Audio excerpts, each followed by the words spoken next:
আপনি জানেন যে এই প্যাসিজ সরকারের সহযোগী সাবির হোসেন চৌধুরী, সাবেক অবৈধ এমপি, অবৈধ মন্ত্রী, তাকে আপনার পল্টন থানায় একটি মামলায়, হত্যা মামলায় তাকে বিজ্ঞ আদালতে তদন্তকারী কর্মকর্তা উপস্থাপন করেন। প্রাথমিকভাবে তিনি এই মামলার সঙ্গে, হত্যার সঙ্গে তার প্রাথমিক জড়িত থাকার বিষয়টি নিশ্চিত হওয়ার কারণে তাকে আরও জিজ্ঞাসাবাদ করার জন্য তাকে 10 দিনের রিমান্ড প্রার্থনা করেন।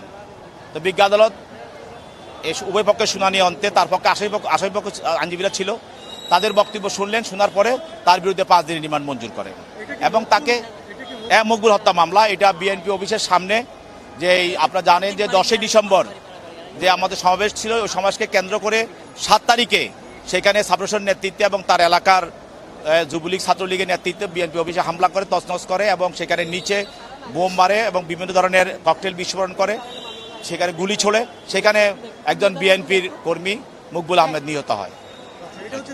হ্যাঁ, এবং তার বিরুদ্ধে একই দিন আজকে তার বিরুদ্ধে আরও 5টি মামলায় তদন্তকারী কর্মকর্তা হত্যা মামলায় তাকে সৌনের দেখান। এগুলি হল সবগুলো খিলগা মামলা। এই খিলগা মামলাগুলোর মধ্যে এগুলি সব হত্যা মামলা।